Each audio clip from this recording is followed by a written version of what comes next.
Baiklah teman-teman, kami dari kelompok 5, saya Alberta Ibuna Iwi dan rekan saya Satrio Satrihi. Di sini saya akan membacakan pengertian dari hakikat perkembangan peserta didik. Ya, yang pertama A, perkembangan.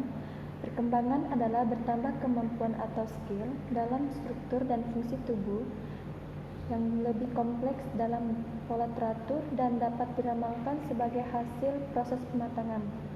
Nah, contohnya itu seperti perkembangan dalam segi struktur maupun pola pikir.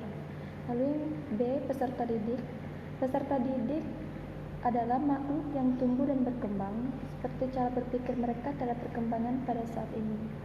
Lalu yang C, hakikat. Hakikat merupakan hak yang berarti kepunyaan secara etimologi. Hakikat berarti inti sesuatu, puncak atau sumber dari segala sesuatu. Proses pematangan kemampuan seorang untuk mengasah skill pada perkembangan peserta didik. Mereka merupakan individu dinamis, jadi setiap peserta didik mempunyai karakter dan perbedaan sendiri tergantung bawaannya. Lalu hakikat perkembangan peserta didik. Hakikat perkembangan peserta didik merupakan hak yang dapat diterima oleh peserta didik baik untuk menambah kemampuan atau skill dalam struktur dan fungsi tubuh yang lebih kompleks. Artinya di dalam mengembangkan kemampuan mereka dalam berpikir dan mempunyai pola pikir yang lebih baik sehingga masuk ke pematangan individu. Baiklah, selanjutnya akan dibacakan oleh Satrio Satrihi. Terima kasih. Oke, sekarang kita masuk ke slide faktor perkembangan peserta didik. Yang pertama ada perubahan fisik. Ya, sering kita ketahui bahwa perubahan fisik ini menjadi acuan bagi para peneliti perkembangan peserta didik.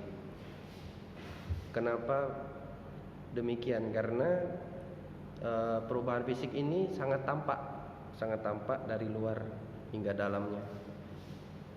Yang pertama, tinggi badan. Itu sering kita jumpai bahwa di keluarga kita lah, misalnya ada adik atau saudara kita yang dulunya kita anggap mereka itu anak kecil, sekarang sudah dewasa gitu. Sudah mengenal attitude, moral dan agama dan lain-lain. Oke, di berat badan kadang kita sering menjumpai teman-teman kita yang selama pandemi ini ya otomatis berat badan itu bertambah dan itu termasuk pola perkembangan. Karena perkembangan itu ya dari sesuatu yang minus menjadi naik, itu namanya berkembang gitu. Beda sama kemajuan itu ketika dia mendapatkan poin plus dan mendapatkan plus lagi, jadi plusnya 2 gitu. Itu namanya kemajuan. Dan organ tubuh dalam lainnya, ya kadang kita lihat pada anak usia pubertas, dia itu udah di ketiaknya sudah tumbuh bulu yang menandakan bahwa ia itu udah akhir balik gitu. Dan lainnya seperti otak, jantung dan lain sebagainya. Kayak otak itu untuk perkembangan peserta didik, untuk di dalam faktornya itu kita bisa melihatnya pada diri kita sendiri itu. Kayak kita mengingat suatu masa lalu, masa lampau, sampai sekarang kita masih ingat gitu kan. Dan jantung ya mengikuti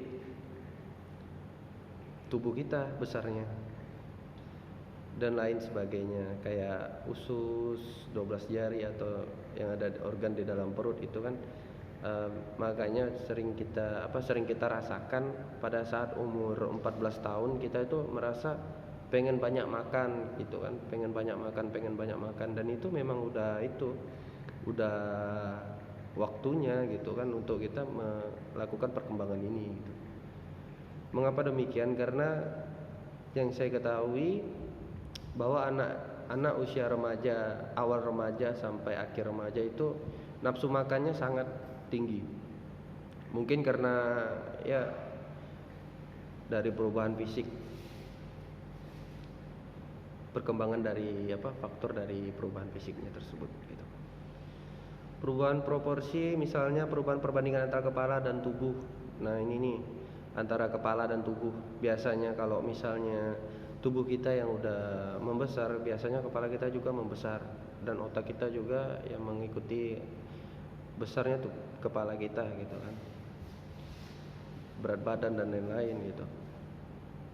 Dan tubuh pada seseorang anak, ya kadang ya sering kita jumpai bahwa anak-anak yang kekurangan gizi itu termasuk salah satu faktor juga perkembangan dari perubahan fisik gitu. Makanya perubahan fisik ini sangat menentukan pada slide yang terakhir ini. Oke, kita slide yang terakhir, perubahan mental. Ya, perubahan mental ini menjadi salah satu acuan untuk seorang anak ketika dia dihadapi dengan yang pertama memori, penalaran, persepsi, emosi, sosial, dan imajinasi. Yang pertama memori. Seperti yang kita ketahui bahwa semakin lamanya kita hidup, maka memori-memori yang masa lalu atau masa lampau itu pasti akan selalu teringat di benak kita.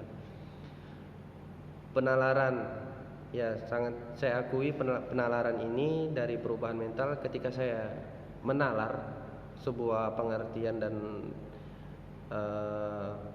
arti sebuah pengertian tersebut gitu kan. Jadi bagaimana cara apa yang saya talar bisa menyambung topik yang akan disampaikan gitu. Persepsi itu seperti ya kita istilahnya mengira, ya persepsi kita mengira gitu kan. Seperti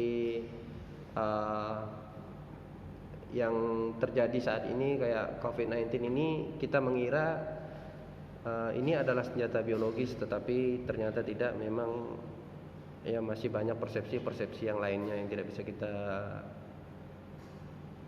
telaah dengan baik gitu. Karena masih banyak informasi yang harus kita kumpulkan gitu tentang COVID-19 ini. Emosi, ya peningkatan emosi itu sering terjadi pada saat remaja awal dan ya remaja akhir, atau dewasa awal atau ya dewasa akhir. Biasanya dewasa awal itu udah melemah emosinya,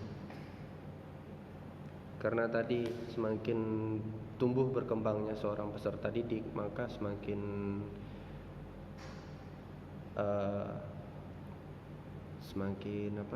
penalarannya semakin baik gitu.